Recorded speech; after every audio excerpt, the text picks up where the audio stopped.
Doctor صاحب بس سب سے پہلے تو جیسے شاہ صاحب نے ڈیفائن کیا کہ اس وقت اگر پاکستان کی بھی بات کی جائے، مساجد میں درس ہو رہے ہیں، 5 وقت کی نمازیں ہو رہی ہیں، ہر چیز ہو رہی ہے، لیکن دینی تعلیمات اتنی زیادہ پھیلانے کے باوجود ہم وہ سوسائٹی میں چینج کیوں نہیں دیکھ پا رہے ہیں پاکستان میں؟ جبکہ آپ باہر جیسے آپ ٹریول کرتی ہوں گی شاہ صاحب کی طرح، آپ بھی جاتے ہیں ہر جگہ پر، وہاں پر آپ کو کیا یہ محسوس ہوتا ہے کہ وہاں پر شاید ایمان زیادہ مضبوط ہے اور عملی طور پر لوگ زیادہ عمل کرتے ہیں؟ جزاک اللہ خیر ابیرہ، ایسا ہے کہ یہ ٹرو ہے جو شاہ صاحب نے بھی کہا کہ ہماری سوسائٹی میں وہ چینج نہیں ہے، اور میرے نزدیک بھی مطلب میری زندگی میں سب سے بڑا جو فوکس آف اٹینشن تھا وہ یہی کہ چینج کیوں نہیں آتی، اور ہمارے پاس تبدیلی لانے کے لیے اللہ کی کتاب موجود ہے، رسول اللہ کا اسوہ موجود ہے، ہماری تاریخ بھری پڑی ہے تبدیلی کے،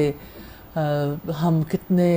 سٹینڈرڈز دیکھتے ہیں اور کتنے لوگوں کی زندگیاں تبدیلی، لاکھوں لوگ بدلے، اور اللہ سبحانہ تعالیٰ نے تو جب یہ دین بھیجا اس وقت تو تبدیلی اتنے بڑے پیمانے پہ آئی کہ وہ یعنی افراد جن کے اندر چینج کا سوچا نہیں جا سکتا تھا، بدو اور جو ایک ریجڈ مائنڈ سیٹ تھا، تو ریجڈ مائنڈ سیٹ بھی تبدیل ہوا کہ بیٹیوں کو زندہ دفن کرنے والے بیٹیوں کو رحمت سمجھنے لگے، اور وہ جو قتل و غارت گری کے عادی تھے وہاں پر کیسے امن قائم ہوا، اور کس طرح سے شراب نوشی کے عادی شراب گلیوں میں بہانے کے لیے مجبور ہو گئے، تو اس کے اندر اتنی اسٹرینتھ تو ہے اس دین کے اندر کہ تبدیلی آ سکتی ہے۔ بات یہ کہ یہاں تبدیلی کیوں نہیں ہے، اس لیے کہ ہمیشہ چیزیں جو ہیں وہ یعنی پلان ہوتی ہیں، ایک مشن ہوتا ہے، کسی ویژن کے تحت کسی کام کو آگے بڑھایا جاتا ہے۔ ہماری چاہے ریلیجیس ایجوکیشن ہے چاہے جنرل ایجوکیشن ہے، جنرل ایجوکیشن کے آبجیکٹیوز اینڈ آبجیکٹیوز دیکھیں تو اچھا انسان بنانا، سوال انسان بنانا اس کا مقصد نہیں، سوال یہ پیدا ہوتا ہے کہ کیا ہماری ریلیجیس ایجوکیشن کا یہ مقصد ہے؟ مجھے ایسا فیل ہوتا ہے کیونکہ میری اسٹڈی رہی ہے، میں نے ایم فل کی ایک اسٹڈی کی ہے باقاعدہ ہمارے دینی مدارس پر، کہ وہاں کریکٹر بلڈنگ کا کام کس طرح سے ہوتا ہے، کردار سازی کا، تو میں بڑی یعنی معذرت کے ساتھ ہمبلی یہ بات کہنا چاہتی ہوں، میری کوئی اوقات نہیں ہے، اللہ سبحانہ تعالیٰ نے موقع دیا ہے کام کرنے کا، اور یہ ہے کہ میں اس چیز کو کبھی یہ نہیں چاہتی کہ کوئی کسی کے لیے کوئی ایسا پوائنٹ بنے جہاں سے کوئی ہرٹ ہو جائے، اور میرے لیے بڑے قابل احترام ہیں وہ سارے علماء کرام اور مبلغین جو یہ کام کرتے ہیں، اور میں انہیں سلیوٹ بھی پیش کرنا چاہتی ہوں ان کی خدمات کی وجہ سے، لیکن ریسرچ کے جو ریزلٹس تھے وہ بڑے ہاریبل تھے۔ اچھا جی۔ اور یہ ریسرچ جو ہے پاکستان کے تمام فرقوں کے مدارس پر کی گئی، جس میں ٹیچرز اور اسٹوڈنٹس بھی شامل تھے، اور مجھے یعنی بنیادی طور پر النور کی بنیاد بھی اسی ریسرچ کے بعد رکھی گئی،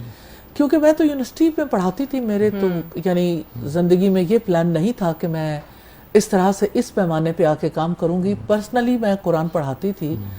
میں جو میرے پاس تھا علم میں اسے بانٹنے کی کوشش ضرور کرتی تھی، لیکن یوں یہ ارادہ نہیں تھا کہ اسے کسی آرگنائزڈ وے میں سامنے لے کے آئیں گے۔ تو مجھے یہ لگتا ہے کہ ہمارے مدارس کا کریکلم جو ہے وہ کئی 100 سال پہلے ترتیب دیا گیا، بڑے معزز لوگ تھے جنہوں نے ترتیب دیا، لیکن جب میں نے اسے اسٹڈی کیا، پاکستان کے اوقاف نے مدارس کے سلیبس کو شائع بھی کیا، ایک ڈائریکٹری اس کی جو بنی میں نے اس کو بھی اسٹڈی کیا، تو اس میں کیریکٹر بلڈنگ کے لیے تو کوئی ایسی چیز نہیں ہے، یعنی اختلافی مسائل پہ 8 سال اگر لگائے جاتے، میں معذرت چاہتی ہوں، میں جو بات کرنا چاہتی ہوں، میں پھر وہی کہنا چاہوں گی کہ میری وہ ہستی نہیں ہے کہ میں یہ بات کر سکوں، لیکن ایکچولی یہ بات ہے، فیکٹ ہے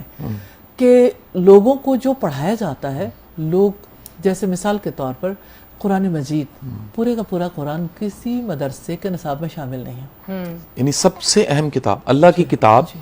کسی بھی مدرسے کے نصاب میں شامل، آپ اسے ڈائریکٹریز کھول کر دیکھ سکتے ہیں، یعنی جو باقاعدہ طور پر ان کا کریکلم۔ پھر آپ دیکھیں کہ حدیث جب پڑھائی جاتی ہے کہیں تو نسبتاً بہتر پڑھائی جاتی ہے، لیکن دورہ حدیث ہوتا ہے، دورہ حدیث کا مطلب یہ ہے کہ جب گرامر سکھا دی ہے, لوگوں نے اچھی طرح پڑھنا سیکھ لیا, تو وہ اسے صرف یعنی پڑھتے ہیں, پڑھ کر دہرائی جاتی ہے.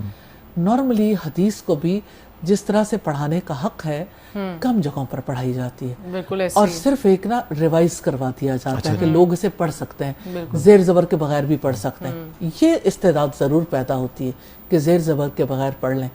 لیکن فقہی اختلافات پر بہت بات ہوتی ہے. تو ہمارے اس کریکلم کے حوالے سے بھی اپنی جگہ چیلنج موجود ہے. تو اس میں چونکہ گنجائش نہیں تھی, نہ ہماری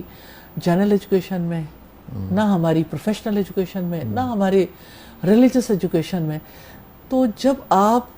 کے گولز میں یہ چیز شامل نہیں ہے تو رزلٹ کیسے آ سکتا ہے؟ نمبر ایک تو یہ بات ہے.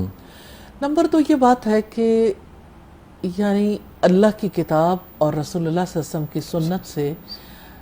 جو رزلٹ ہم دوسرے ممالک میں دیکھتے ہیں, مثال کے طور پر ابھی میں ملائیشیا گئی تھی پچھلے دنوں میں, ابھی تھوڑی دیر پہلے بھی تذکرہ کر رہی تھی کہ مساجد ان کی آباد ہیں, بچے ان کے, بڑے ان کے اللہ سبحانہ تعالیٰ سے متعلق ہیں. ٹھیک ہے جی. ان کی تعلیم میں وہ چیز نظر نہیں آتی, سب کا ایک ہی مسلک ہے, ایک ہی مسلک کو فالو کرتے ہیں, وہ پرابلم نہیں ہے. مجھے لگتا ہے کہ انسانیت کا احترام نہیں, ایک دوسرے کی رائے کا احترام نہیں, ایک دوسرے کے ساتھ تعلق میں جو چیز اختلافی ہے وہ بہت ہائی لائٹ ہو جاتی ہے, صحیح, اور جو مشترکہ چیزیں ہیں وہ کھو جاتی ہیں, وہ پیچھے رہ جاتی ہیں. بالکل صحیح. اور ابھی بھی اگر آپ دیکھیں سوشل میڈیا پر تو لوگوں کی آپس میں جو نوک جھونک ہوتی ہے, جو بات چیت ہوتی ہے, تو وہ بھی کافی یعنی تکلیف دہ صورتحال ہے. بالکل ٹھیک. تو اگر آبجیکٹو بنائیں گے, اگر اس سے گول بنائیں گے تو تبدیلی ضرور آئے گی. اور ہمارا دین تو ہے ہی تبدیلی کا, اور چینج ڈیفیکلٹ نہیں ہے, لیکن ہمیں اپنے ایمز اینڈ آبجیکٹیوز کا جائزہ لینا ہوگا ہر سطح پر. بالکل ٹھیک.